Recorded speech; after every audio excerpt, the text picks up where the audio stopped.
Good evening, everyone, and welcome to the orientation session for SBR for December 2023 exam. You are going to see a number of things in this orientation session because I'm going to answer a lot of advices which I have been given on my YouTube channel and across every social media account or handle. When I always used to say कि SBR should be the first paper which you should pick under P level. तो उसका भी जवाब दूंगी.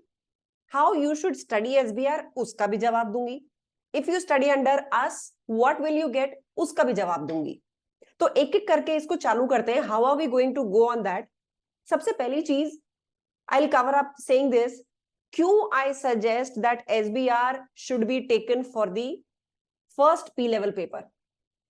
So I'll tell you, as per ACCA, उनकी recommendation होती है कि SBL बच्चा सबसे पहले ले. जो आज से 2 साल पहले मैं भी रेकमेंड करती थी, बट जब ये रेकमेंडेशन के बाद में स्टूडेंट्स ने, इंडियन स्टूडेंट्स ने एसबीएल सबसे पहले उठाना चालू करा तो उनकी पास परसेंटेज बहुत डिप होने लगी. So a research was carried out कि ऐसा क्यों हो रहा है कि इंडिया का बच्चा एसबीएल सबसे पहले अगर ले रहा है तो पास परसेंटेज डिप हो रही है, जबकि यही बच्चा अगर एसबीएल बाद में लेता है then the situation is different. Because of this and the repeated feedbacks which we got from ACCA, then we got the reason कि okay, जो हमारा इंडियन बच्चा है वो SBR से शुरू करे, it's a better idea, and that actually succeeded in case of Indian students. तो कई लोगों को ये भी लगता है कि मैम आपके एडवाइसेस चेंज हो जाती है. हाँ, वो इसलिए चेंज होती है क्योंकि मार्केट चेंज हो जाता है. हमें लगता है कि हिसाब से जो आपका ईपीएसएम मॉड्यूल है वो पहले होना चाहिए. हम बोलते भी हैं ऐसा कि भैया ईपीएसएम मॉड्यूल पहले करो, ये मॉड्यूल आपको पी लेवल के पेपर्स क्रैक करने में हेल्प करता है. It is essentially to be done by every student. बिना ईपीएसएम के you won't get a degree. लेकिन ऐसा भी नहीं है कि जो बच्चे ईपीएसएम नहीं कर रहे उनके पी लेवल पेपर्स नहीं निकल रहे. इसका मतलब सजेशन और रियलिटी में डिफरेंस आ जाता है. So when we initially started कि बच्चे को एसबीएल से चालू करना चाहिए, इंडियन स्टूडेंट के लिए वो सलाह काम नहीं की. And then we saw a lot of statistics also coming in कि ये बच्चे अच्छा परफॉर्म करने लगे जब इन्होंने अपनी जर्नी चालू करी एसबीआर से. So this was a data based shift in decision and shift in suggestions. तो इस चीज में अगर आज कोई बच्चा मेरी वीडियो 2 साल पुरानी वाली देख रहा है और कंफ्यूज होता है तो please watch the latest videos. अब 2 साल पहले वाले सर्कमस्टेंसेस नहीं है. 2 साल पहले एसबीआर एक अलग लेवल का पेपर था, आज एसबीआर एक अलग लेवल का पेपर है. 2 साल पहले जो एसबीएल हुआ करता था वो अलग लेवल का पेपर था. Now the situation has changed. Indian student को समझने में हमें भी तो टाइम चाहिए. तो अब इसके रीजन पे आऊंगी. तो पहला रीजन तो आपको स्क्रीन पे सामने दिखेगा, एसबीआर के अचीवर्स. एसबीआर का pass percentage is very good with Indian students. Even we have got more than 72 to 73% pass percentage in our SBR batches. इसका रीजन ये नहीं है कि हम बहुत कमाल पढ़ाते हैं. रिपोर्टिंग हमारे बच्चों की नस में होती है. So Indian student has been into accountancy since class 11th. Graduation को बच्चा बहुत हल्के में लेता है, लेकिन रिपोर्टिंग ग्रेजुएशन में भी करता है, फिर स्किल लेवल में भी करता है. And then comes the next level. That means mota this is a paper which is step by step extension of your previous learnings and knowledges. That is why we have now started suggesting that for the Indian student SBR should be the first paper for P level. बाहर वाले बच्चों के लिए हमें नहीं पता उनकी 11th 12th में रिपोर्टिंग होती है कि नहीं होती है, अकाउंटेंसी होती है कि नहीं होती है. तो उनके लिए एसबीएल पहला पेपर चलता है, अपने लिए नहीं चलता है, क्योंकि अपन बाय हार्ट हार्डकोर अकाउंटिंग पढ़ते होते हैं क्लास 11 से. That is why this is the most supportive paper and that is why the pass percentage is very high with SBR. तो SBR पहला रीजन तो इसकी पास परसेंटेज हो गया. दूसरा इसका सिलेबस हो गया. So the syllabus hasn't changed since last 2 years. लेकिन इसमें एक पेपर पैटर्न में चेंज आया है इस बार. क्वेश्चन नंबर 1 का तरीका बदला है. वो मैंने अपनी क्लास में भी कवर किया था कि क्वेश्चन नंबर 1 कैसे आएगा. अब क्या होगा, पूरी की पूरी बैलेंस शीट में से आपको कुछ नंबर्स डाल के दिए गए होंगे और कुछ आपको डालने होंगे. That is the only difference. यानी एक स्टेटमेंट ऑफ पीएनएल हो सकता है, एक बैलेंस शीट हो सकती है, and considering both of them you will have to fill certain values. लेकिन ये वैल्यूज पहले आप फिल नहीं करते थे, लेकिन लिखते तो थे ही. तो एसबीआर का पेपर कैसा आता है, वो आपसे पूरी बैलेंस शीट, पूरा कैश फ्लो स्टेटमेंट नहीं बनवाता. वो क्या करता है, आपको एक ट्रांजैक्शन देता है and then it asks you कि इसका ट्रीटमेंट क्या होगा. वो आपको एक प्रोफेशनल बनाता है. As a consultant, advise the CEO of the company about the correct treatment of this transaction. This is how the questions come. तो इवन अगर मेरे स्टूडेंट्स हैं, जो मैं तुम लोगों को कह रही थी कि भाई तुम्हें मैंने एफआर बहुत शिद्दत से पढ़ाया है, तुम्हें ट्रीटमेंट आएगा, ट्रीटमेंट में तुम कहीं नहीं फंसोगे. सिर्फ फंस सकते हो एक जगह कि उसको लिखना कैसे है, बस. और अगर ये लिखना कैसे है तुमने पकड़ कर ली, then you will win over SBR. अब इसका अगर सिलेबस देखोगे तो सिलेबस से भी तुम्हें समझ में आ जाएगा, oh this is all FR. It's just 40% above FR. ये 40% क्या है अभी दिखाती हूं. फ्रेमवर्क्स, जो आपके एफआर में historical cost accounting, replacement accounting और ये सब जो थी, एक ऐसा चैप्टर था जिसमें एसेट्स और लाइबिलिटी समझाई गई थी, ये उसका एडवांस वर्जन है. एसबीआर में ये बहुत ज्यादा आता है. For sure it comes in the exam. तो फ्रेमवर्क के ऊपर आप मान सकते हो you can get total 10 to 12 marks of question paper. This is the difference. So this is, ये जो मैं 40% अब बता रही हूं, ये 40% अब में से पहली चीज तो ये है. तो फ्रेमवर्क में मेरे स्टूडेंट्स बिल्कुल they can fail applying the framework because all my students have been cribbing on the theory part. This is theory part. Then comes ethics. Again, writing about the ethical threat becomes a problem. Threat तो पकड़ लेता है बच्चा झट से, लेकिन उसको लिखना कैसे है, बिकॉज प्रोफेशनल मार्क्स है यहाँ पे. हालांकि प्रोफेशनल मार्क्स 4 ही है, लेकिन अगर आपने एक्सप्लेनेशन पूरा नहीं दिया तो टेक्निकल मार्क्स भी चले जाएंगे. तो तुम्हें ये वाले पार्ट पे ध्यान देना पड़ेगा. This is another area which is different from your FR. Then comes performance reporting. ये बैठ जाता है, हर बच्चे से बैठ जाता है. इवन इफ आपकी एफआर स्ट्रांग नहीं है तब भी everybody can handle this. Now comes revenue. This was in FR. Non current assets. This was in FR. Agriculture and inventories. This was in FR. Foreign currency, FR. लीजेस, FR. Now these two are new. This and this. Just a second, guys. So these two are new. यानी कि employ benefits और share based payments, ये दोनों ऐसे हैं जिनमें से question 110% आएगा. लिख के रख लो इस बात को, 110% इसमें से क्वेश्चन आएगा. ऐसा हो ही नहीं सकता कि इन दोनों में से कहीं कुछ आए ही नहीं. क्यों? क्योंकि शेयर बेस्ड पेमेंट्स आज का हॉट टॉपिक है. कैसा हॉट टॉपिक है? स्टार्टअप्स का जमाना है. जब आप स्टार्टअप्स को ज्वाइन करते हो, उनके सैलरी कंपोनेंट में ईसॉप्स पक्का होते हैं.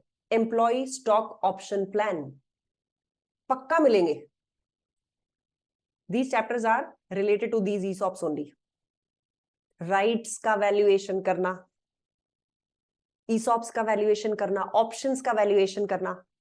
Not valuation in terms of FM. उसकी क्या वैल्यू बुक्स ऑफ अकाउंट्स में एज एन एंट्री रूट होनी चाहिए. This is share based payment. तो this is again part of 40% which is in advance of FR. Then comes events after reporting period. ये पढ़ा था आप लोगों ने एफआर में. फाइनेंशियल इंस्ट्रूमेंट्स एफआर जैसा है, प्लस इसमें से थोड़ा सा आगे कुछ और भी है, हेज अकाउंटिंग. तो हेज अकाउंटिंग एसबीआर में थ्योरेटिकल पर्पस से ही आती है, because hedging is covered under AFM. तो यहां पे आपको सिर्फ हेज अकाउंटिंग कैसे होती है वो सीखनी है. That is overall above than FR. Then come tax. Absolutely same which you studied under FR, absolutely the same. Segment reporting, now this is detailed. Segment reporting आपने जो एफआर में पढ़ी थी वो बहुत छोटा सा एक क्रिस्प सा आइटम था कि भाई सेगमेंट्स अलग अलग होते हैं, उनको सेगमेंट्स को आपको फाइनेंशियल स्टेटमेंट्स में रिपोर्ट कर देना है। कौन से सेगमेंट को, ऐसी क्या कंडीशंस है कि किसी सेगमेंट को रिपोर्ट करना है या किसी को नहीं करना है, वो यहां आती है। Then comes related parties. Again, this is new for you. This was not there under FR. और ये बहुत क्लमजी है, बहुत क्लमजी। मेरी मामा की लड़की की बहन के देवर के फूफा के ताऊजी की बहन, ये मेरे से रिलेटेड है कि नहीं है? कुछ something like this. I mean, ये तो मैंने बहुत लेमैन एग्जांपल दिया है, लेकिन किसकी सब्सिडरी का कोई डायरेक्टर, डायरेक्टर का रिलेटिव, उसका spouse can be something like this. तो रिलेटेड पार्टीज भयंकर है, भयंकर। And since last 1 year it is there in most of the sets of papers for 4 marks. मेरे खुद के सेट में था ये, और मैं छोड़ के आई थी। Now you will wonder मैं क्यों छोड़ के आई थी? मेरा मन नहीं कर रहा था यार, ये पापा की फूफा की बहन की ताऊ की लड़की इतना लंबा रिलेशन देखने का। तुम्हारे पास चारा नहीं है, तुम्हें ये देखना है, क्योंकि being a chartered accountant you will B auditing, so you should know related parties. ये बहुत क्लमजी है, इसमें तुम्हें रोना आ जाने वाला है। Then this is new but very simple. इसकी तो शायद मैंने फ्री वीडियोस भी डाल रखी है अपने यूट्यूब चैनल पे। एसएमईज, ये भी शायद मैंने डाल रखी है। मुश्किल से 5 या 6 स्लाइड में कंप्लीट होने वाला चैप्टर है ये। Then comes your group accounting. Now group accounting, this is 20% up than FR. कैसे? वहां पे आप सब्सिडरी को खरीद लेते थे, यहां पे फेजेस में एक कंपनी आपकी सब्सिडरी बनेगी। मतलब पहले आप उसमें 30% या 20% इन्वेस्टमेंट करेंगे, तो आप उसको IFRS 9 के अंडर रिकॉर्ड करेंगे। उसके बाद में आप उस पे 20% और खरीद लेंगे, तो वो आपकी एसोसिएट बन जाएगी। मतलब मैं अभी टोटलिंग नहीं कर रही हूं। लेट्स सपोज आपने पहले 15% का एक इन्वेस्टमेंट किसी कंपनी में कर रखा था, this covers under IFRS 9। Simple, ये फाइनेंशियल असेट है। अब आपने इसी कंपनी में लेट्स सपोज 15% इन्वेस्टमेंट और कर दिया, टोटल कितना हो गया? 30%। This becomes your associate. अब इसके बाद में आपने नेक्स्ट आने वाले साल में इस पे और 40% खरीद लिया। Now how much is your share? 70%। That means the same company becomes your subsidiary. Now this is again overall above than your FR, क्योंकि वहां पे आपने वन शॉट एक्विजिशन किया था, यहां फेजेस में होगा। कई बार ऐसा होगा कि 80% वाली सब्सिडरी को आप बेच दोगे कुछ हद तक ही, और उसके बाद में 60% के मालिक बन जाओगे। सो 80 से 60 वो सब्सिडरी रहेगी। Profit on sale of subsidiary record करना है, नहीं करना है, ये सारी की सारी चीजें आपको यहां समझाई जाएंगी।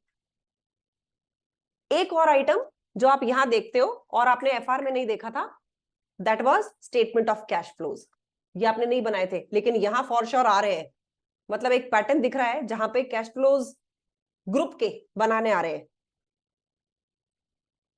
Then there was one portion which troubled you a lot, analysis and interpretation. इसका यहाँ पे कुछ नहीं है एज सच, इसमें स्पेसिफिकली अलग से क्वेश्चन नहीं आएगा, but this concept will be used under all the cases, all the cases. And last comes current issues. Current issues का ना बहुत भूत बन जाता है बच्चों के दिमाग में। करंट इश्यूज कुछ नहीं है, ये बात करता है क्रिप्टो करेंसी की, कि क्रिप्टो करेंसी को मैं कैसे रिकॉर्ड करूं बुक्स ऑफ अकाउंट्स में। क्या मैं इसको कैश मानूं? लेकिन ये कैश तो नहीं है। क्या मैं इसको टेंजिबल एसेट मानूं? टेंजिबल एसेट नहीं है। इंटेंजिबल एसेट माने, चलो और कुछ नहीं मिलेगा तो इंटेंजिबल एसेट मान लेंगे। फिर इसको किस वैल्यू पे रिकॉर्ड करें? कॉस्ट मॉडल पे तो ये जा ही नहीं सकता, इसको रिवैल्यूएशन मॉडल पे डालना पड़ेगा हमेशा, क्योंकि इसकी तो मार्केट प्राइस बहुत ऊपर नीचे सरकती रहती है। इस तरह की चीजें हैं करंट इश्यूज में। ये चैप्टर आपको प्रेजेंट चैलेंजेस से मिलाता है। So this is also new, you can say chapter number 23।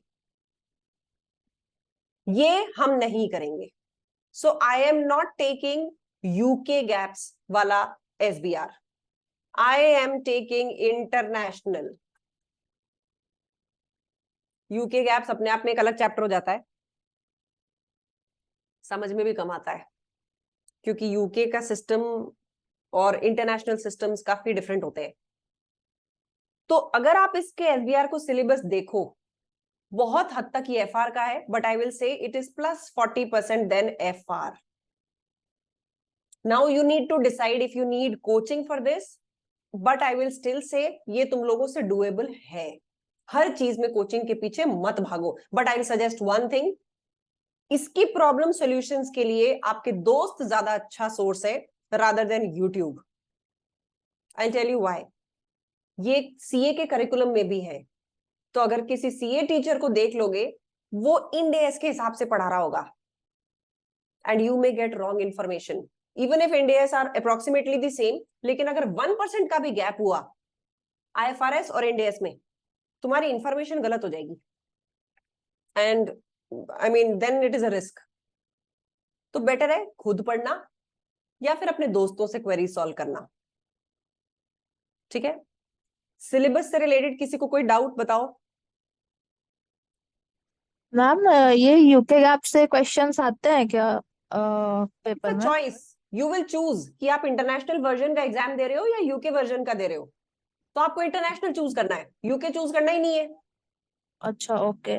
और मैम अगर खुद से भी अगर हम लोग चूज कर रहे हैं पढ़ना तो काप्लान में तो काफी ज्यादा थ्योरी मतलब एक्स्ट्रा एक्स्ट्रा दिया रहता है ना कंटेंट। नहीं, पर मैं बोलूंगी कि एसबीआर में कुछ भी एक्स्ट्रा नहीं है। There is nothing extra in SBR, जितना है वो नीडेड है। अच्छा ठीक है ओके। ठीक है, हम्म। Any doubt in this? Syllabus में कुछ अंदाजा लगा क्या क्या नया है, क्या क्या सिर्फ एफआर ही है? Is it clear? Yes ma'am. ठीक है, चलो अब मिलवाती हूं मैं अपने एलएमएस से कि आपको एलएमएस पे एसबीआर का क्या क्या मिलेगा। सबसे पहली चीज तो एक बार ये जो मैंने पीछे कंटेंट्स खोले थे ना, हाँ Dhruv, UK GAAPs we are not doing UK GAAPs, the examination will ask you कि आप कौन से वर्जन का एसबीआर दे रहे हो, आपको इंटरनेशनल वर्जन चूज करना है। ठीक है, okay, I was ma'am saying. Book से हाँ पढ़ना बोलो बोलो पड़ेगा। बोलो बोलो बोलो। मैम बुक से पढ़ना पड़ेगा। बुक से बुक पढ़ना से पड़ेगा पढ़ना पड़ेगा, नोट से नहीं होगा सिर्फ। भाई, अगर पीपीटी से नहीं होगा सिर्फ। हाँ पीपीटी से हो जाएगा, लेकिन सेल्फ स्टडी करोगे तो पीपीटी से समझ में नहीं आएगा। पीपीटी समझ में तब आती है जब मैंने पीपीटी के पॉइंटर्स को एक्सप्लेन किया हो। हाँ मैम वो समझे? चलेगा, बुक्स नहीं पढ़नी है। हाँ हाँ नहीं ठीक नहीं, है। उसके बाद में जरूरत नहीं पड़ेगी। पर सेल्फ स्टडी वालों तुम्हें बुक्स पढ़नी पड़ेंगी, even if you gate my notes from somewhere. मेरे नोट्स अप्लाई नहीं होंगे, मतलब तुम्हें समझ में नहीं आएंगे। वो ऐसे लिखे होते हैं कि मैं जब क्लास में पढ़ाती हूँ तो मैं उससे रिलेटेड कुछ बोलती हूँ, वो बोला हुआ था तुम सुन ही नहीं पा रहे ना, तो वो नोट्स काम नहीं आएंगे even if you get from one of your friends who joins. Abdul is asking is it essential to do first 3 chapters? Abdul, इसमें से 10 to 12 मार्क्स का पेपर आएगा, you can not skip them. 10-12 नंबर बहुत होते हैं, पक्का आएगा। और मैम हाँ जी, मैम एक्चुअली मैंने एसबीआर का लास्ट क्वार्टर लिया था, आप ही से मतलब हम्म, क्लासेस ली थी, बट इन सडन मैंने जो मतलब जुलाई से पढ़ना छूट गया था क्योंकि मेरे को मैं पेपर नहीं दे पाई थी। ठीक है, तो मैंने क्लासेस ले ली, अब मेरे को अब मैं दिसंबर में देना है, तो अब समझ नहीं आ रहा कैसे पढ़ना स्टार्ट करूँ तो दोबारा। बताऊंगी ना, अभी अभी बताऊंगी फ्रेश चालू करो, ये तो अच्छी बात है, तुम बिल्कुल जीरो मैम पे हो। दोबारा क्लासेस में, मैं एक बार क्लासेस ले चुकी हूँ। दोबारा क्लासेस क्यों देनी है तुम्हें? 2 क्वार्टर तो वैसे ही मिलेंगी, नहीं नहीं, मतलब क्लासेस मैं दोबारा सुनूं। देख चुकी हो। हाँ मैम एक बार देख चुकी नहीं हूँ। नहीं नहीं, तो देखना नहीं है आपको, क्लासेस में वही हिस्सा देखना है जहां पे आपको याद नहीं आ रहा हो कि इसमें मैम ने क्या बताया था। नोट्स उठाओगे, पढ़ना चालू करोगे, आधी से ज्यादा चीजें तो याद आ जाएंगी। जो याद नहीं आ जाए उसके लिए क्लास रेफर करना। बार बार क्लास देख के बहुत टाइम वेस्ट होता है यार वही ध्रुव। मैम। ठीक है, okay. So and ma'am bar bar class like, देख के अपना टाइम खराब मत करना। तो मैं अब सीधे नोट से उठाऊं और जैसे जो हाँ दिक्कत डाउट वाउट है, मतलब सिर्फ रिवीजन के स्टार्ट करूँ ना। बिल्कुल बिल्कुल। ठीक है, ओके। कृतिका, यस, अगर आप इंटरनेशनल चूज करोगे तो एक चैप्टर करना नहीं पड़ेगा। चलो अब एक बार इसकी जरा फोटो लो, मैं तुम्हें ये दिखा देती हूँ कि एलएमएस में ये सारा का सारा कंटेंट तुम्हें मिलेगा और कैसे मिलेगा। फोटो ले ली?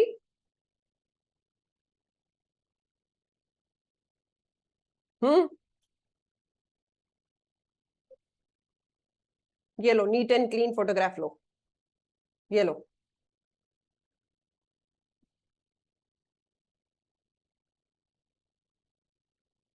नहीं ध्रुव नो, पागल हो गए हो क्या? ध्रुव कह रहा है कि अगर यूके गैप करना होगा तो बस एक ही करना होगा, ये 23 नहीं करने पड़ेंगे। ध्रुव ये तो बहुत ही पथेटिक क्वेश्चन है। तो फिर इंटरनेशनल क्यों करेगा आदमी? सब यूके गैप ही कर लेंगे, एक ही चैप्टर करना है बस, बाकी सारी की जरूरत ही नहीं है। Time no, you will have to do 23 plus 1 more. होता क्या है? हाँ चलो अब आ डिफरेंस जाओ। क्या होता है? डिफरेंस होता है, जैसे इंडिया में इंड एस चलते हैं ना, वैसे यूके में यूके गैप्स चलते हैं। तो यूके में क्या अकाउंटिंग रूल्स होंगे कुछ पर्टिकुलर ट्रांजैक्शंस के, वो कवर्ड होगा यूके गैप्स में। इंटरनेशनली कर लो। चलो अब एलएमएस की तरफ आते हैं। Okay. सो एलएमएस आप कैसे एक्सेस करेंगे? Once you enroll for the classes you need to visit our website. Website पे आपको कुछ लॉगिन क्रेडेंशियल्स मिलेंगे। उन लॉगिन क्रेडेंशियल्स के थ्रू आपको माय कोर्सेज पे जाना है और एसबीआर का डब्बा पे क्लिक कर देना है। ओके अब देखते जाओ। लेफ्ट में ओरिएंटेशन सेशन तुम्हें दिख रहा होगा सितंबर का। इसी जगह पे आज जो अपना यहाँ पे अभी ओरिएंटेशन हो रहा है, यही वाला ओरिएंटेशन इसी जगह पे आएगा। So I don't remove these before the orientation happens, so that you know the place where the new orientation will be uploaded. ऐसे ही ये प्लानर है, ये प्लानर अभी मैं तुम लोगों को बताऊंगी आप लोगों के लिए क्या प्लानर अप्लाई होगा। Then comes changes applicable from September 2022 exam. So सितंबर 2022 में कुछ मेजर चेंजेस हुए थे, ये उसकी वीडियो है। लेकिन जब आप नए वाली बुक यूज कर रहे हो या 23 वाली भी यूज कर रहे हो तो उसमें ये सारे के सारे चेंजेस ऑलरेडी इनकॉर्पोरेट हो गए हैं, बट फिर भी मैंने इसमें डाला था उसको क्रिस्प करने के लिए। Then the next video will be introduction to SBR. मतलब ये पेपर क्या है, सिलेबस क्या है, इसका पेपर कैसे आता है। 4 क्वेश्चन आते हैं इसके, 2 होते हैं सेक्शन ए में, 2 होते हैं सेक्शन बी में। जो सेक्शन ए के क्वेश्चन है वो 30 और 20 मार्क्स के होते हैं, जो सेक्शन बी के होते हैं वो 25 और 25 के होते हैं। ये सारा का सारा इंट्रोडक्शन आपको इंट्रोडक्शन टू एसबीआर में मिलेगा, यानी आपको शुरुआत करनी है इंट्रोडक्शन से।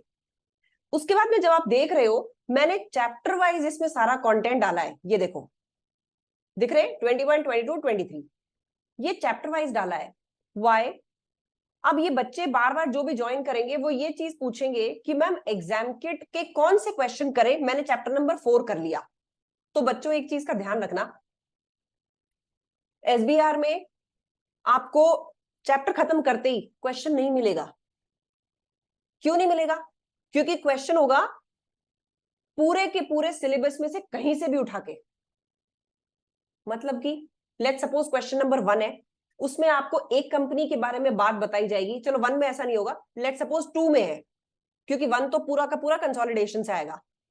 क्वेश्चन नंबर 2 में क्या होगा, एक कंपनी के बारे में वो कुछ ट्रांजैक्शंस बताएंगे कि इन्होंने क्या किया था, एसी बेचा था और उसके साथ में इंस्टॉलेशन को भी इन्होंने बंडल करके बेच दिया। नाउ टेल अस कि what will be the correct treatment of this transaction. Immediately next part में फिर ये पहुंच जाएंगे कि इस कंपनी ने किसी और कंपनी के इक्विटी इंस्ट्रूमेंट्स में इन्वेस्टमेंट कर दिया। कंपनी का कोई इरादा नहीं है इसको बेचने का, कंपनी ने इस पे आने वाले जितनी भी ट्रांजैक्शन कॉस्ट है उसको ओसीआई में डाल दिया। Now brief what should be the correct treatment of this investment. तीसरे पार्ट में ये बात कर देंगे इन्वेंट्री की, यानी आप एग्जाम किट में एक एक टुकड़ा ढूंढ नहीं सकते और वो सजेस्टेबल भी नहीं है। We don't suggest that. Why?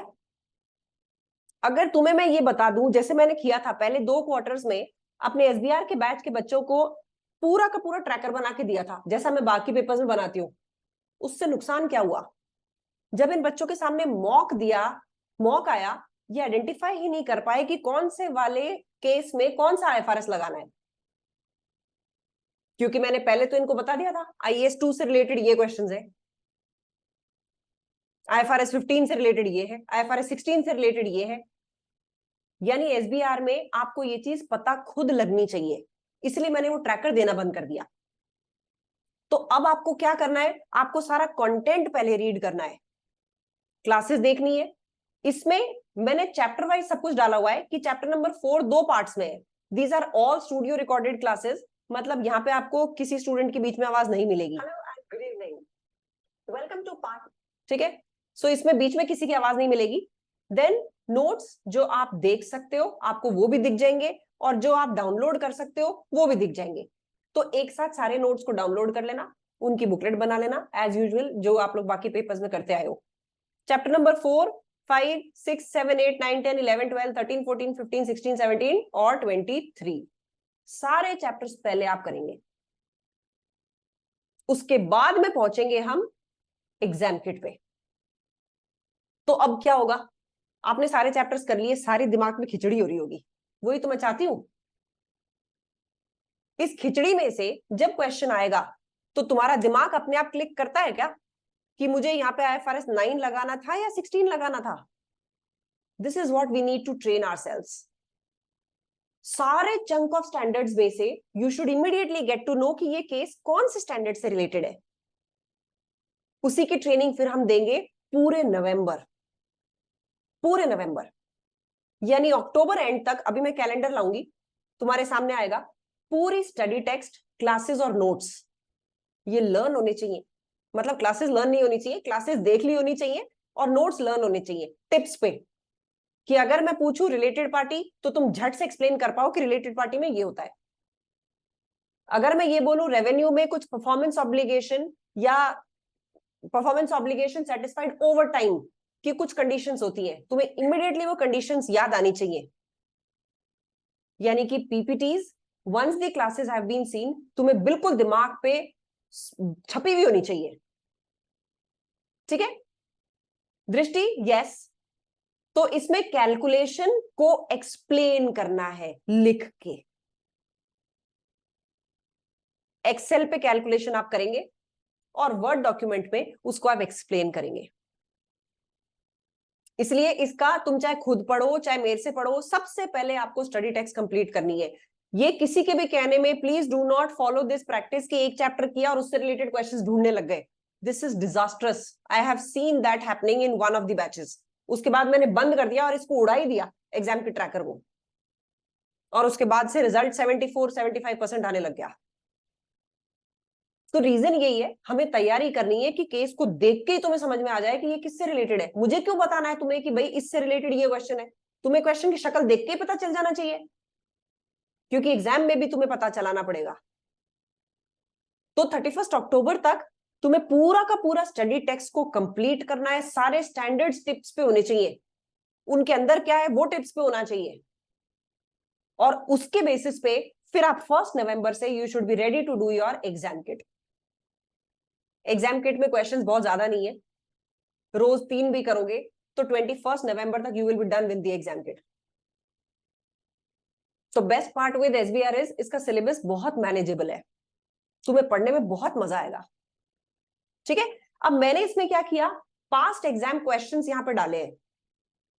इनके नंबर्स पे मत जाना, तुम्हारी बुक पुरानी या नई कुछ भी हो सकती है। मैंने क्वेश्चन का आगे नाम डाला है कि ये कैलिब्रा को का है, बैकशॉट को का है, कॉर्बेल को का है। ये सारे के सारे क्वेश्चंस पहले तुम देखोगे, यानी मैंने क्वेश्चंस किस तरीके से करे हैं। हाँ ध्रुव, स्टैंडर्ड नंबर तो टिप्स पे होना चाहिए। अब ये सारे क्वेश्चंस 15 क्वेश्चंस जो हैं, ये पहले आप सारे मेरे इस लाइब्रेरी से उठा के देखोगे। यानी डेली आपको मेरे वाले एक क्वेश्चन को देखना है और खुद के 2 करने हैं। इससे क्या फायदा होगा, मैंने इसमें अप्रोच बताई हुई है कि इसमें तुम आंसर कैसे स्ट्रक्चर करोगे, इसमें एग्जामिनर को क्या चाहिए, आपको क्या लिखना है। ये ट्रेनिंग आपको अपने आप को देनी पड़ेगी, क्योंकि यहां पे बैकफायर एक ही चीज करती है, आपका लिखने का तरीका। कैलकुलेशन में बच्चे एक्सेल कर जाते हैं, मेरे स्टूडेंट्स को कभी कैलकुलेशन में मैंने प्रॉब्लम नहीं देखी, लेकिन उनकी राइटिंग स्किल दिखाऊंगी अभी तुम्हें कुछ मॉक टेस्ट पेपर्स तो राइटिंग स्किल सुधारने में ही मेरा टाइम लग जाता है उनकी। कैलकुलेशन तो खटाखट खटाखट खटाखट सारी सही बैठती है, but the moment they start explaining it, यक, वो बहुत पैथेटिक रिपोर्ट होती है। अच्छा, रिपोर्ट से ध्यान आया, यहाँ पे आपको जो अपने कमेंट्स या सजेशंस देने होंगे वो रेफर्ड फॉर्मेट्स में देने होंगे। यानी अगर क्वेश्चन बोल रहा है कि रिपोर्ट बना के सजेशंस दो, then the suggestions should be in the form of a report. You can not write in any other format. Report का to, from, date, subject, introductory paragraph, concluding paragraph, इसके marks होते हैं। Professional marks है ही इसी चीज के। आप क्या लिख रहे हैं, क्या आप सही फॉर्मेट में लिख रहे हैं? तो ये जो 4 प्रोफेशनल मार्क्स है ना, वो किस चीज के हैं? आपने फॉर्मेट करेक्ट यूज किया, आपका मैटर बिल्कुल सही फ्लो में जा रहा है या उलझ रहा है आपस में? That means flow of your answer, structure of your answer, that should be बिल्कुल पॉइंट पे। उसके अलावा अब पी लेवल में if you write too much, you are going to get your marks deducted. यानी ब्रेक कहां लगाना है वो तुम्हें समझ में आना चाहिए। कई बच्चे ऐसे होते हैं एसबीआर के मॉक को 18 पेज का सबमिट करते हैं, 18 पेज। तो मैं नंबर काट लेती हूं उनके। क्यों? इससे पता है क्या पता चलता है? कि आपको पता ही नहीं चल रहा है कि एग्जामिनर को कितना मसाला देना है। तुम डॉक्टर के पास जाते हो, you ask something from him, does he start explaining you everything? So I suffer from this acid reflux. अब मैं डॉक्टर के पास जाती हूँ, उसको बोलती हूँ कि भाई मेरी एंटीबायोटिक चालू हो गई है, गला खराब हो गया था, उससे एसिड रिफ्लक्स फिर बढ़ गया। वो क्या बोलेगा? चाय नहीं पीनी है, ये करना है, ये करना है, ये करना है। ठीक है, वो ये तो नहीं बोलेगा तुम्हारे पेट में एक स्टमक है, ये स्टमक का मुंह बंद होना चाहिए, ये नहीं हो रहा है।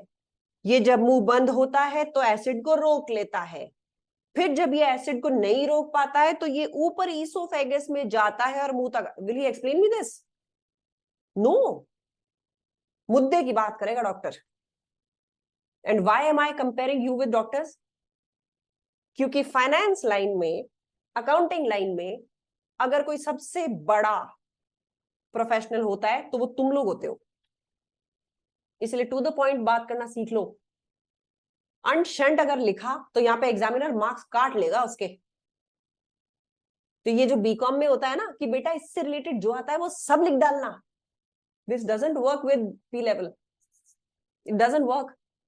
You need to show the examiner that you know how to filter relevant information and irrelevant information. मुद्दे पे बात करनी है, वहां तुम्हें मार्क्स लूज होने नहीं देने हैं। ठीक है? मेरा YouTube चैनल मुझी को रेकमेंड कर रहा है। ओके, मतलब मेरे खुद के चैनल को ही रेकमेंड कर रहा है। रेकमेंडेशन ओरिएंटेशन बाय सीए निधि भास्कर। ओके, ठीक है। इसके साथ ये सारी एक्सेल शीट्स भी हैं जो आप डाउनलोड कर सकते हैं, देख सकते हैं कि मेरी वर्किंग इसमें कैसे गई है, आपको कितने लाइंस का आंसर लिखना है और कितने का नहीं लिखना है। ओके, उसके बाद में बच्चे कई बीच में भूल गए थे कि भाई ये एथिक्स क्या है, कौन से वाले हैं। ये मैंने यहाँ पे एथिक्स की भी पिक डाली थी, आप इसको डाउनलोड कर सकते हैं and you can use it. Threats to objectivity, ये वापस एथिक्स से रिलेटेड है, तो एथिक्स का पोर्शन ऑडिट में आता है, वहां से निकाल के मैंने यहाँ डाल दिया था। कई बच्चों को एफआर का सेल एंड लीज बैक याद नहीं आ रहा था, so I dragged out from FR and I posted it here. इसी तरह से जो लोग भी एनरोल होंगे, अगर कोई एफआर का कॉन्सेप्ट दिमाग से खिसक गया है, just let me know, I will add it on here. तो वो एफआर से एक्सट्रैक्ट करके यहां भी डाल दूंगी, ताकि उसका रेलेवेंट पोर्शन ही डालूं, पूरी की पूरी क्लास उठा के ना डाल दूं। It will waste a lot of your time. तो ये तो सारा का सारा आपका होगा कंटेंट। उसके बाद में आपके पास फोल्डर में आते हैं रूटीन टेस्ट। तो रूटीन टेस्ट 4 लिए मैंने, और मुझे लगा कि ये 4 वाकई बहुत अच्छे गए, नीडेड है 4। सबसे पहला जो टेस्ट है दैट इज वेरी बेसिक, जो बहुत जल्दी हो जाएगा। जैसे तुम लोगों ने पढ़ना चालू किया, थोड़ी सी गाड़ी सेकंड गियर में पहुंची, इतने में मैं ये टेस्ट का बम फोड़ दूंगी। Then I have explained this through a video. जैसे इसका एक्सप्लेनेशन मैंने एक वीडियो के थ्रू बताया था स्टूडेंट्स को, because it was their first test. उनको समझ ही नहीं आ रहा था कि इसमें लिखना कैसे है, तो मैंने वीडियो बना के दिया। वो एक्सेसिबल नहीं है क्योंकि अभी टेस्ट ओपन नहीं है। उसके बाद वाले जो टेस्ट है वो फिर मैं इवेल्युएट करती हूँ और हाईलाइट करती हूँ कि कहां पे क्या चीज गलत लिख दी तुम लोगों ने। देन कम्स योर मॉक्स तो अब की बार जो नया वाला पैटर्न था उसके बेसिस पे मॉक में जो फर्स्ट क्वेश्चन थी जिसमें आधी इंफॉर्मेशन फिल होके आएगी वो मैंने यहाँ पे एक्सेल शीट में फिल करके डाली थी। ऐसे ही मॉक 2 में pre filled sheet is there. ये दोनों के दोनों मॉक हैं जो आपके होंगे। And then comes the problem sessions. या 3 दिख रहे हैं क्योंकि तुम लोगों को सबको, मेरे स्टूडेंट्स को तो पता ही है कि लास्ट वाली तो मैं डालती नहीं हूं, कोई पूछता तो कुछ है नहीं, खामखा एलएमएस पर डाल के और इसकी स्पेस बढ़ा दो। अब यहीं पे आप लोगों के जो प्रॉब्लम सेशंस है वो आ जाएंगे। लेकिन तुम लोगों को कमाल की एक बात बताऊं, एसबीआर में मैंने जितने भी बैचेस हर क्वार्टर लिए, शायद वैल्यू एजुकेशन के एग्जिस्टेंस के बाद में 3 साल में 10 से 12 तो लिए ही है। इनमें मैंने एक चीज नोट की है कि बच्चा टेक्निकल्स में नहीं फंस रहा, लिखने में फंस रहा है। तो तुम्हें लिखने पे काम करना है। टेक्निकल्स बहुत कम होते हैं जिनमें इश्यूज आते हैं, major issues come up in writing skills.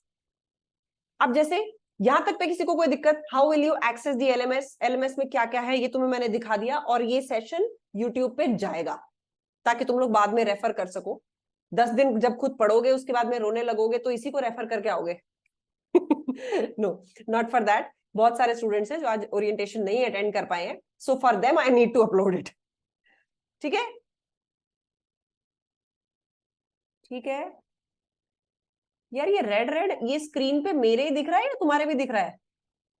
ये हम किसी और ने कर दिया है वो, हाँ, किसी और ने किया हुआ है, आपसे भेजे नहीं होगा। अच्छा अच्छा, ओके ओके ओके। अच्छा, मैं वही देख रही हूँ कि यार ये मेरे लैपटॉप पे, हाँ मैं ओ, वो मैं डर गई थी कि मेरे लैपटॉप पे क्या हो गया। ओके, सो एलएमएस से रिलेटेड किसी को कोई डाउट? Any doubt? 2 क्वार्टर्स की आपको एक्सेस मिलेगी। अगर आपने एग्जाम नहीं दिया या क्लियर नहीं कर पाए तो पास हो जाओगे, तो दूसरे क्वार्टर नहीं मिलेगी। मैम हाँ जी, हाँ जी। मैम एक्चुअली मेरे अक्टूबर में कॉलेज के फाइनल एग्जाम्स भी हैं साथ में, तो इज इट मैनेजेबल कि Yes. एसबीआर दिसंबर में बुक कर लूँ मैं? हो जाएगा दृष्टि, हो जाएगा। Okay, go for it. Thank you thank you. ठीक है, चलो अब नेक्स्ट पार्ट पे आते हैं। अब हम क्या डिस्कस कर रहे थे? So this is done. I have shown you the contents of the SBR folder on the LMS. अब आ जाओ टेस्ट और मॉक टेस्ट पे। जो मैं तुम्हें कह रही थी, कुछ सैंपल मॉक टेस्ट और तुम्हें टेस्ट दिखाती हूँ जहां पे बच्चे कितना लिखते हैं। तो मैं नंबर काट लेती हूँ बिना बात की चीजें लिखते हैं तो। But how these will be check, let me show you. चलो अपने ईमेल आईडी पे लेके चलती हूँ तुम्हें।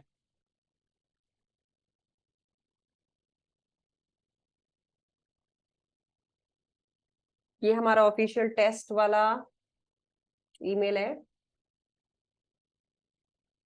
इसके सेंट पे चलते हैं। ठीक है, एसबीआर किसने दिया था इस बार? अवधेश ने दिया था, निवेदिता ने दिया था, कनिका ने दिया था, मनन ने दिया था। मनन का दिखाती हूँ, मनन नाराज नहीं होगा। ओके, पर मनन ने किया बहुत अच्छा था यार। तो मैं मनन के मॉक को जो तुम्हें दिखाऊंगी ना, यू में फाइंड इट कि यार ये क्या बढ़िया मॉक था किसी का।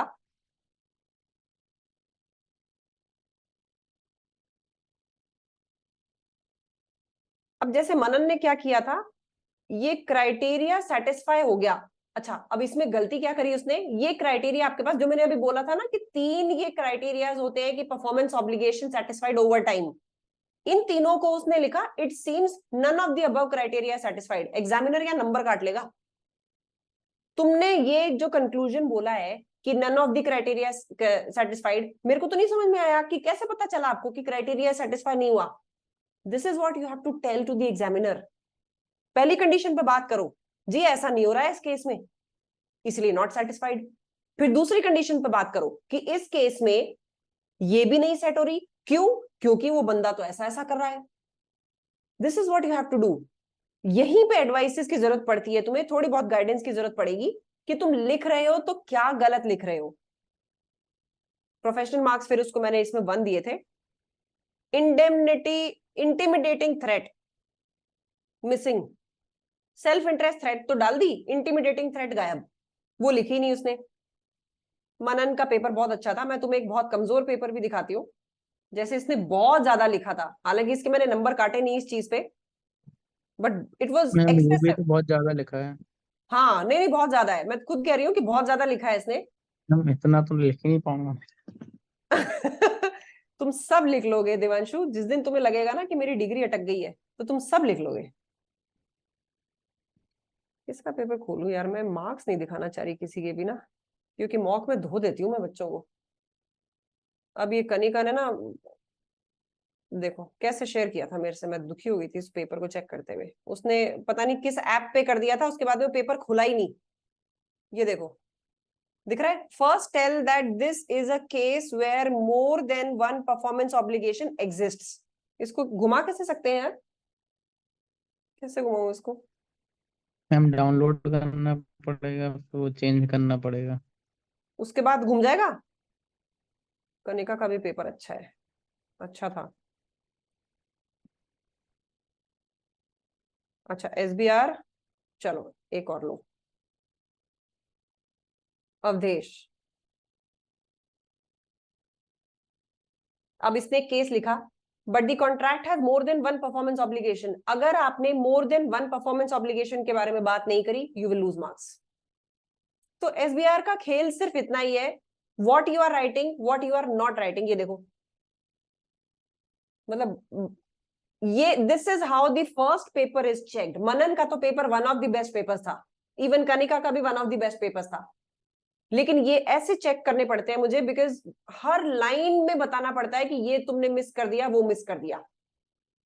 गेयरिंग के बारे में बात ही नहीं करी, ठीक है। सो ये इसी तरह से, अच्छा Abdul Singh control plus shift plus okay ठीक है। तो ये इस तरह से आपके मॉक्स चेक होंगे।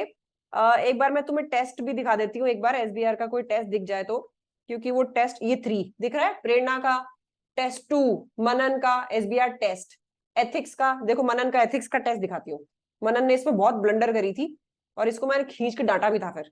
ये देखो 5 नंबर दिए थे उसको मैंने, दिख रहा है। तो ये टेस्ट छोटा सा है, लेकिन this was the first test which Manan had given. या फिर हर बच्चा जो पहला टेस्ट देता है उसमें ऐसे ही लाल पीली कॉपी होकर आती है, जबकि is one of the best students who has been studying every paper from मी।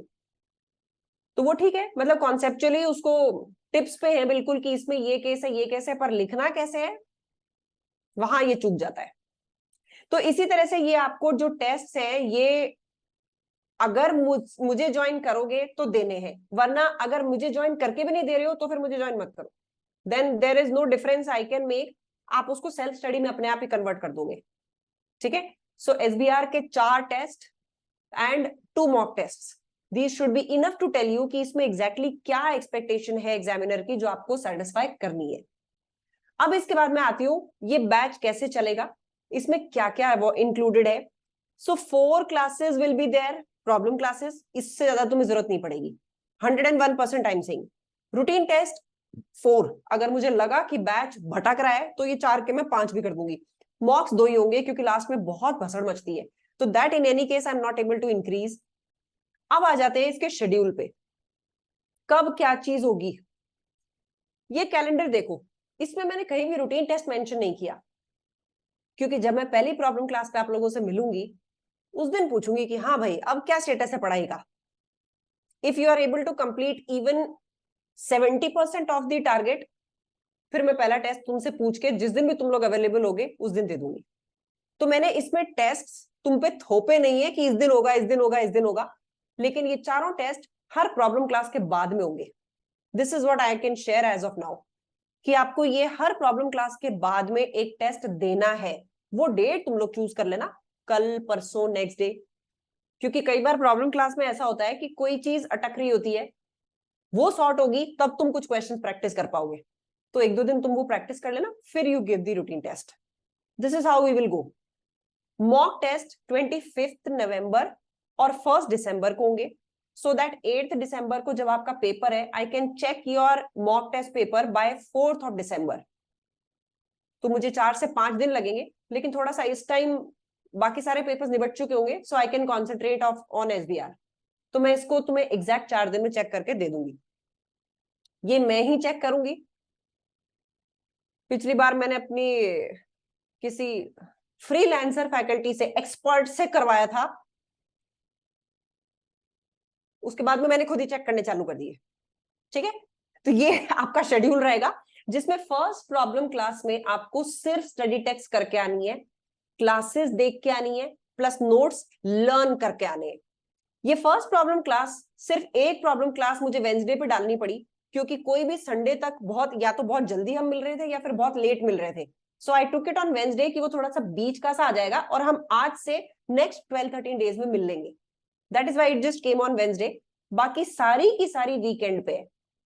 अब एक और चीज, ये आपको जब क्लास अटेंड करोगे, if you do not have any problem, now let's suppose majority cases में you do not have any problem, कोशिश भी करना कि फर्स्ट 15 मिनट्स में तुम प्रॉब्लम सॉर्ट कर लो। I want remaining 45 minutes to be utilise to do a small question live, ताकि तुम वही मेरे सामने टाइप करो। जो अभी देवांशु ने बोला कि मेरी टाइपिंग स्पीड नहीं है, देवांशु डेली तुम्हें 2 वर्ड पेजेस टाइप करने हैं, उससे तुम्हारी प्रैक्टिस 10 दिन के अंदर अंदर अपने आप ग्रिप पे आ जाएगी। तो ये तो कोई प्रॉब्लम ही नहीं है। और जब हम इस प्रॉब्लम क्लास के लिए या प्रैक्टिस सेशन के लिए बैठेंगे, 15 मिनट में तुम्हारी प्रॉब्लम सॉल्व कर दूंगी। उसके बाद में एक पैराग्राफ का एक छोटा सा केस उठाएंगे और उस पर आंसर आप लोग बिल्ड करेंगे, और मैं वहीं के वहीं बताऊंगी किसने क्या गलती कर दी। तो इफेक्टिवली हम अगर 4 प्रॉब्लम क्लासेस में बैठ रहे हैं, तो हमें 4 क्वेश्चन तो छोटे छोटे ट्राई कर ही लेने चाहिए। लेकिन हाँ, तुम्हारी प्रॉब्लम्स अगर बहुत ज्यादा लंबी चलती रही तो फिर वो चलती रहेंगी, फिर वो मॉरल डाउन हो जाएगा फिर। हाँ Drishti, that we can do, but don't worry, तुम्हें प्रॉब्लम आएगी ही नहीं। एक आधी आगे पीछे शिफ्ट कर देंगे। मैम तुम मॉक के लिए कह रही हो क्या? नहीं, routine test second problem class के बाद रूटीन टेस्ट ना मिस हो जाए, इसलिए कह रही थी। नहीं, तो मैंने वही तो बोला कि तुम लोगों से डिस्कस करके करूंगी, हाँ यस मैम, इसलिए मैंने डेट नहीं डाली अभी। ओके ठीक है, क्योंकि एसबीआर में मुझे तुम लोगों का कॉन्फर्मेशन चाहिए, and I want a surety कि तुम लोग दोगे। क्योंकि मैं इसमें दे देती हूँ ना, तो कई बच्चे ये एक्सक्यूज दे देते हैं कि मैम आपने जिस दिन रखा ना, उसी दिन मेरी क्लाइंट मीटिंग थी, मैं अब तुमसे पूछ के रखूंगी। तो मैं देखना चाहती हूँ कि क्या Okay, ma'am. एक्सक्यूज है पेपर ना देने का।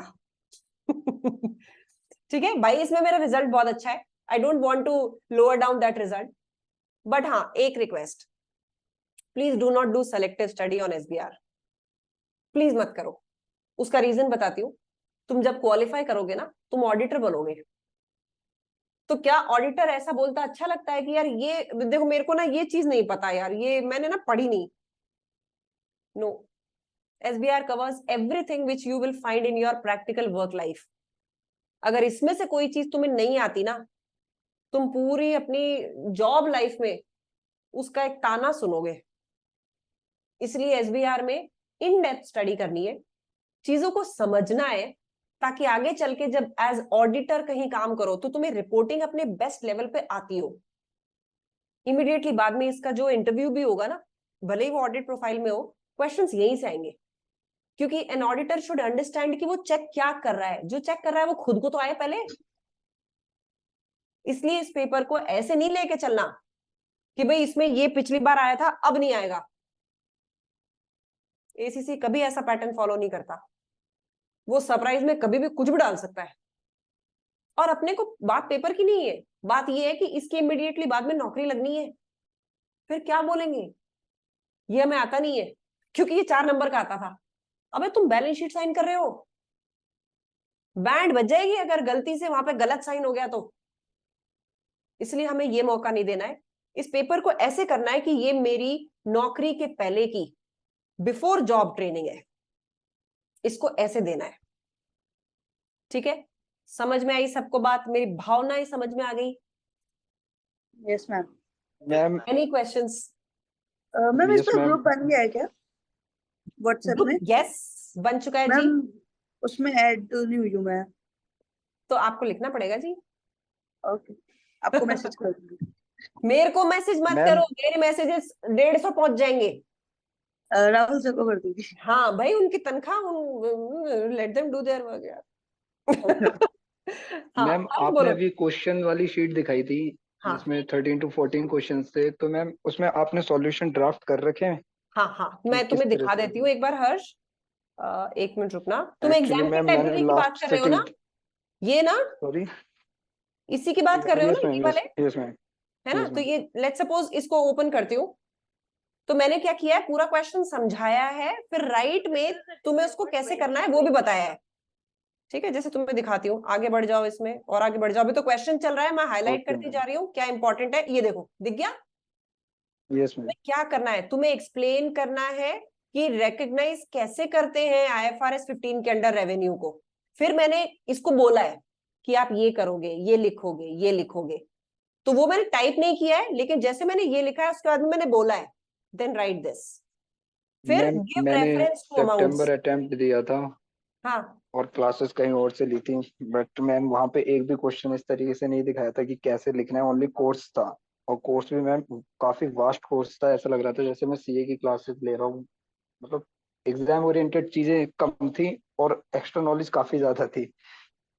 तो मेरा ये अटेम्प्ट अच्छा तो गया नहीं है। फिर मैं प्लान कर रहा हूँ मैम आपकी क्लासेस सब्सक्राइब करने के लिए, बट मैं सोच रहा हर्ष था मैम हर्ष कि हर्ष, दो एक पेपर। मिनट एक मिनट एक minute, before you say anything Harsh, I never personally like this कि कोई बच्चा एक सब्जेक्ट के लिए 2 बार फीस दे।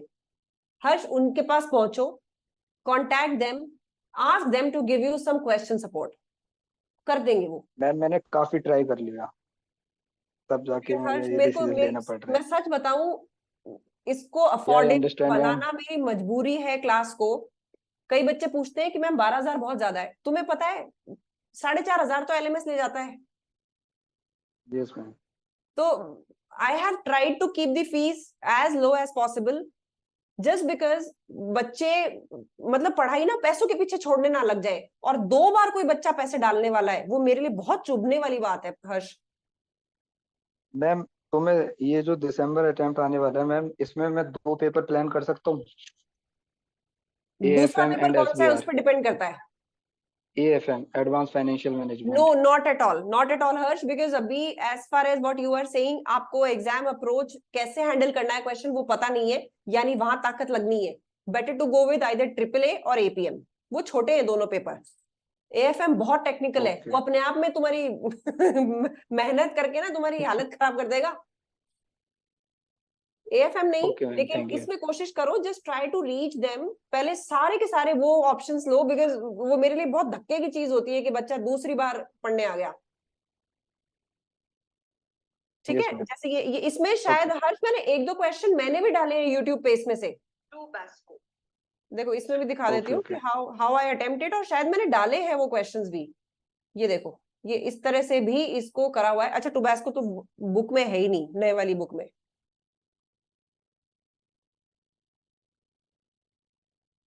एक बार चेक करना मेरा यूट्यूब चैनल, जहां तक है मैंने डाला है। अबे नेटवर्क गड़बड़ हो गया क्या?